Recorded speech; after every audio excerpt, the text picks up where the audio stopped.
The super keyword is a magical messenger that allows a class to communicate with its ancestor, passing along special requests or asking for assistance.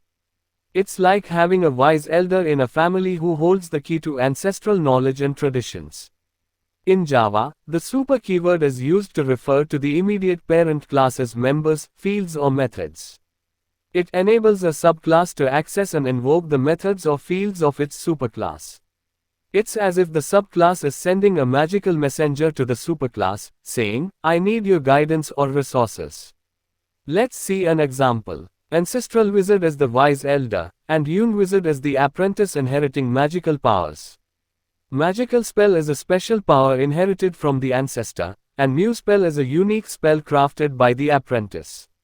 Master Spell is a magical incantation combining the powers of both ancestors. The super cast spell line acts as the magical messenger, invoking the ancestral spell.